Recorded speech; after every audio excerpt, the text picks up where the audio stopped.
Shalom family, shalom, I praise the Most High. How about Shem HaMashiach Yahushai? Tom, praise is true. Pressure to the Almighty. I'm on my way to film, this video. I just want to share. I know it's not too clear, but this is foggy weather. Good thing we got some lights. Let me just do this. It's a little better, but this is honestly one of my favorite weathers. I just like the fog. The thicker, the better. I won't elaborate, but I'm about to go film, and we'll see what's up. It's fitting. Shalom. All right, family. Shalom. All praises be to the Most High. How about Shem HaMashiach Yahushai? So as you can see, not in the regular recording quality right now. Me in black and white. Me in night vision, actually. All praise to the Most High. Very useful.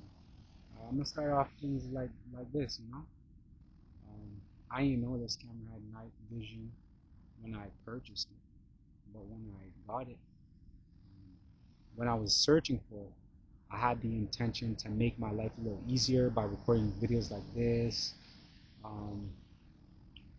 Intentionally, it was just to help have a source of recording off of my phone so I can use my phone for other things. I'm not working on getting more storage on my phone, but that's not what this video is about. I feel like when you set your heart's desire on what you believe the Most High wants you to go after, achieve, to accomplish, things work out in His favor, ultimately in your favor. You seek to do the Father's will. So always, the Father's will be done on earth as it is in the Shemaim. So I'll praise the Most High for that. And I am definitely a supporter of the Most High Yahweh's divine will. And I just came from the gym. I wanted to actually do this in the gym. The night vision and stuff came to me after. But the weather is fitting because, as I said, it's one of my favorite qualities of weather. When it comes to like fall and having a warm night, especially warm summer nights. Yeah, warm summer nights is my thing still. So, yeah. Anyways, I'm out here in public, so there's gonna be cars and there's gonna be people. Hopefully this is of nature, but I highly doubt it. Yeah, so I just want to make this video to pretty much, I don't know where in this video really, and there will be Shabbat around this time, so Shabbat Shalom, try scattered across the continents that it blew up the earth, and in the firmament. But I feel like, the Passover and Feast of Unleavened Bread coming up upon unto the time of Pentecost, where you can find in, I believe it's not Acts 2, I think it's Acts 10. I'm gonna get there. There's a lot more days to it than I once knew, but gotta get locked in. I'm getting way more locked in on where certain things are, so I'll praise the Most High for that. Shem HaMashiach Yahushai.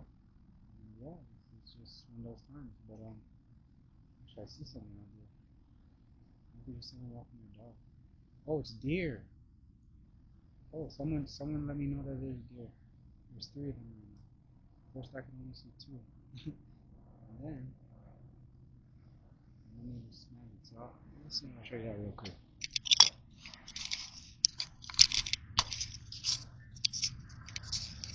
We ain't even deep. We ain't nowhere near deep. Okay, proper. The camera picks up 3 deer. Alright, family. I guess if we got time later, we'll peacefully approach them. I'll praise the Most High for conversation, communication, through beings or such. But, alright. So yeah, today, so awareness. So we prepare for things. We prepare for high holy days. We prepare for feasts. We prepare, and this is along the line of more the tabernacle, because I really do look forward to getting out of this reality, stepping into the wilderness, dwelling with brother and sister in unity.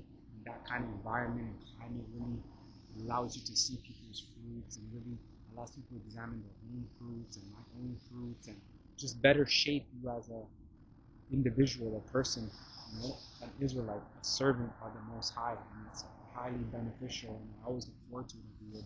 But I look forward to any feast. My favorite feast used to be Yom Kippur, fasting and stuff like that. Now I don't really have a favorite. I don't have favorites of things really, but I definitely highly enjoy those times. So we know when they're coming up through scripture, through seasons, the sun, moon, stars, luminaries, and we prepare. So if we want to inherit the kingdom of heaven, we read scripture, and from scripture we take the righteous liberty, we take the wisdom, we take everything from it, the best that we can. We try to absorb it, and we try to produce those fruits, those behaviors, that quality of life. You know what I'm saying? Um, Amongst our brethren and sister, and even other nations.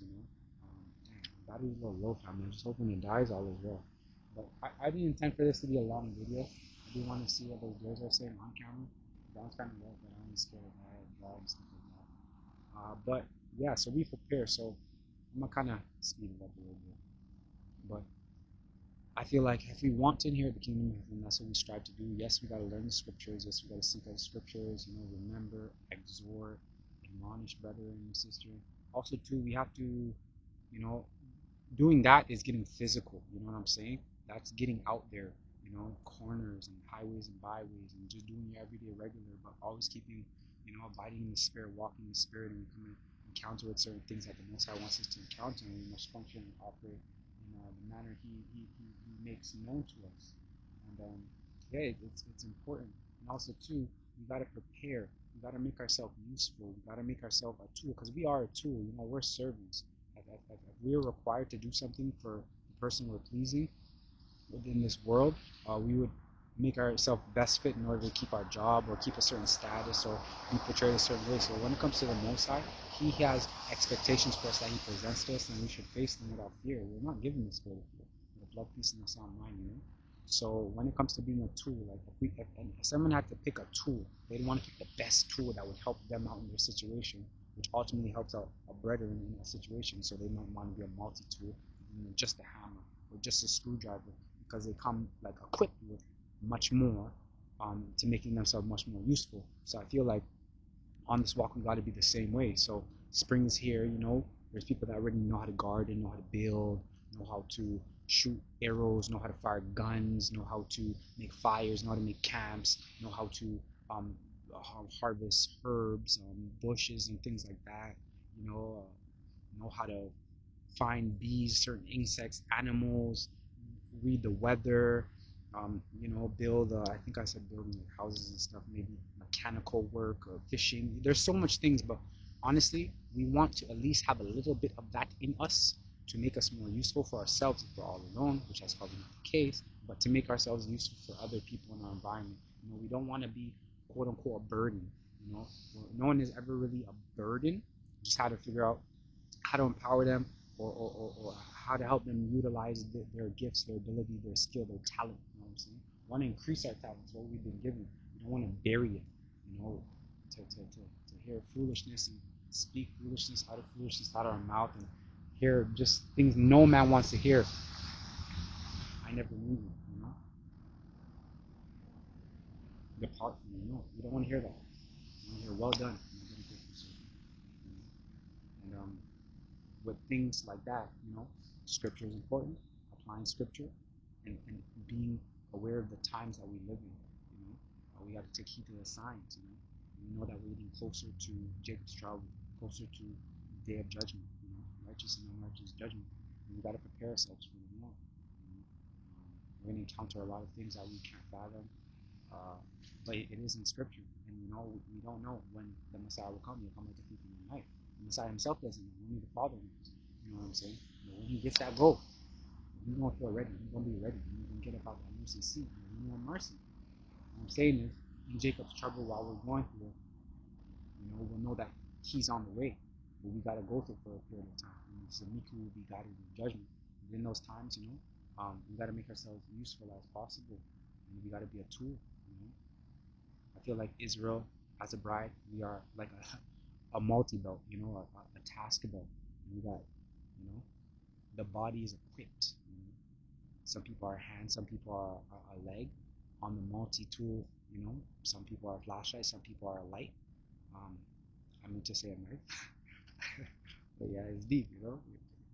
Those tools are deep. Sword and shield is a deep thing, you know. It's a spiritual war. It's not always physical, but it can get physical. Everything physical is also spiritual. Everything physical, spiritual can be, you know, understood and grasped in a relatively physical manner. So I just wanted to, you know, touch up. I see my battery is literally almost done now, so cool. I'm grateful. I just hope it saves a few marks out. But that's what I want to touch upon. I guess we're gonna go, you know, cover the gear now. But just strengthen and sharpen your sword. You know, as iron sharpen iron, brother sharpen brother. Bring yourself to those environments that will test those things. Don't wait until Tabernacle. Don't wait until the Feast of Atonement to fast. You know, do these things. We're supposed to be doing these things. When this feast come and go, those things are not done. The things that we learn from it, the things that we experience, we're supposed to take it with us until the next, as long as we're here. Pass it down, you know. Um, Train up our children in the way they're supposed to go, you know. Sorry, I don't have my Bible right now, but I'm just trying to remember, you know, specific things. And I feel accomplished about this video, so I'm content. I'm actually going to stop it and then start it again and approach it there. And hopefully I'll be able to piece these things together. But it's, I don't even know, 10 minutes or something. But yeah, I'll praise you most, you know me? Sorry if I look weird, but I think it's pretty cool. I will check it out. But definitely, just make yourself fit. Make yourself fit. Be steadfast. Be unmovable, unshakable. Be still. You know. Don't tarry to seek the Most High. You know. Hear His voice. Now's the time. Certain things are gonna phase out. You'll come to realize certain things are just really not important. You know what I'm saying? And Most High is gonna provide for you. So you make the time for what is actually important. So He can show you. He loves to show His power, His strength, so we can continue to abide in Him, trust in Him, have faith in Him. Prove Him. He loves to prove Himself. Split seas. You know, stop the sun. He does things. And He'll continue to do things. So Shalom, family. All praise the Most High. Let's go, family. What does that say? What does that say, family? Yeah, I'm disoriented. It says overcome. Alright, family. That's crazy. And that must mean it's 12 or so. Shalom. Well, family, that's it. Start to approach them. I have to go around. I ain't scared. I highly doubt I scared them. But they're massive, beautiful creatures. Darted across the field, across the road. I told them to be careful. And then they hopped the fence. All three of them. Thought there was a fourth, but I only counted three earlier. Back where they were. My eyes are not all there right now, but there probably just isn't a fourth one. And they would roll together, you know what I'm saying? So yeah, all praise to the Most High family. We have a wonderful Shabbat. I pray it truly is a delight. And I pray my brothers and sisters that watch this and know me, you reach out, say what's up. I love to have a conversation. You don't know how it goes. Alright, family. Love you guys. Shalom.